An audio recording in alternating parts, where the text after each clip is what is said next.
Hello FPL fans and welcome back to the channel. Today we are talking about the knee-jerk reaction for FPL Gameweek 28. This is where we look at the most transferred in and transferred out players for this game week and make a recommendation to you guys as to whether or not you should go with the crowd and bring these players into your squad or release them from your teams. Just before we get into the video, don't forget to like and subscribe to show support for the channel and share this video with your friends if you guys are enjoying this type of content. And with that being said, let's get into the video. So starting off with the most transferred in players for this game week, beginning with Mason Mount. Mount has been the most popular option to bring into the Gameweek 28 squad so far, with 40,000 managers moving him in. Mount is yet to play in Gameweek 27 before his match against Everton. He's coming in at £6.9 million and has racked in 113 FPL points and has come from nowhere to be the 12th highest scoring midfielder in FPL. Mason Mount has got himself 5 goals and 5 assists so far this season, but has racked in 35 points in his last 5 matches. Over this period he has got himself 3 goals and has looked very lively for Chelsea. He's also getting great minutes under Thomas Tuchel, which is good to see as there has been a couple of squad rotations. Obviously Mason Mount is a great replacement for Harvey Barnes as he has a very similar price range and has some decent upcoming fixtures.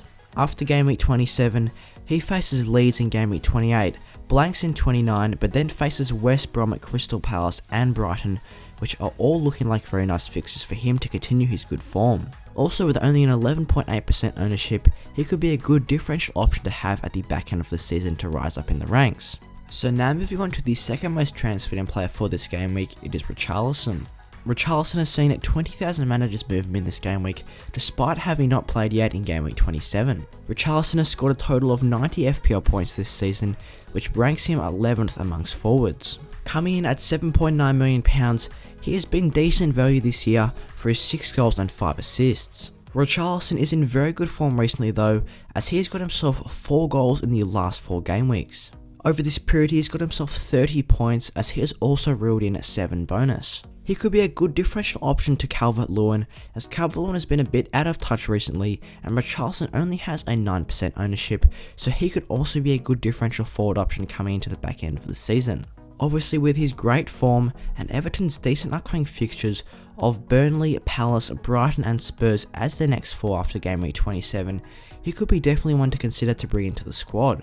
So now moving on to the third most transferred in player for this game week, it's Harry Kane. Harry Kane is yet to play in Gameweek 27, but has already seen 15,000 managers move him in ahead of Gameweek 28. Kane is coming in at £11.2 million and has racked in 163 FPL points, making him the 4th highest scoring player in the game. Over this season, Harry Kane has got himself 14 goals and 11 assists and has been prolific for his FPL owners. In the last 5 game weeks, Harry Kane has only got himself 2 goals, but is always looking lively and could have had plenty of goals against Fulham if he got that final pass played through to him. Also against Burnley, he only managed 1 goal in Gameweek 26, but he could have had so much more.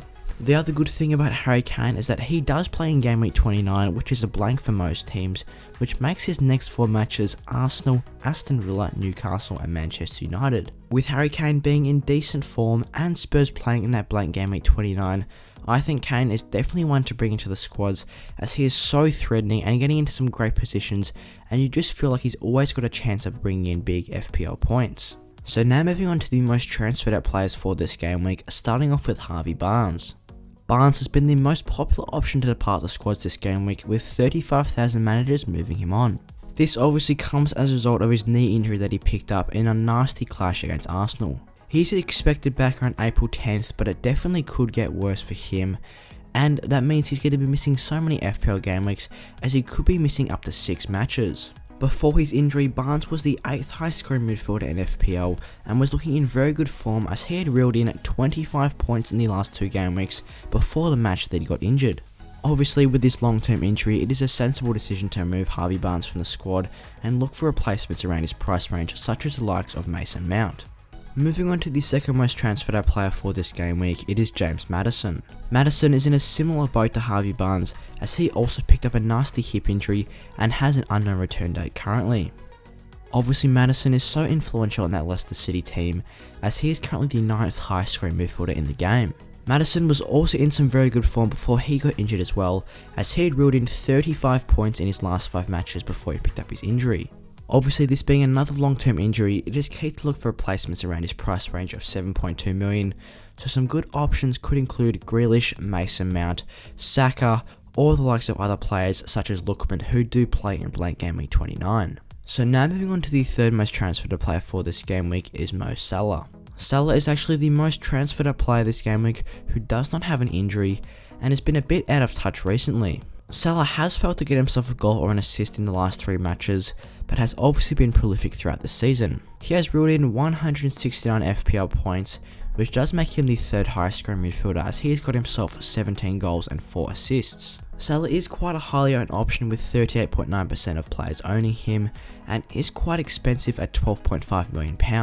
So I can see why it is tempting to move on Salah because he's out of form recently, to free up some cash and separate yourself from the pack with a more differential option in the squad.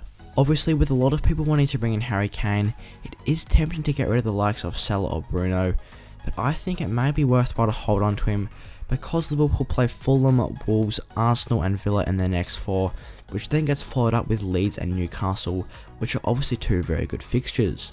So with these okay upcoming fixtures and Jota coming back into the side, it could be worthwhile just holding on to Mo Salah to see how he goes, as he is such a consistent performer, and it is key to remember that before these 3 blanks, he did get hauls of 15, 2, 7 and 7 in the upcoming 4 matches, so it could be worthwhile just to be patient with Salah, wait till he goes through another good patch of form, and reap in all the points. So that's what I've got for today for the knee-jerk reaction of FPL GW28. I hope you guys enjoyed the video, so if you did, give it a like and subscribe to show support for the channel, and once again share this video with your friends if you guys are enjoying this type of content. With that being said, I'll see you guys in the next one.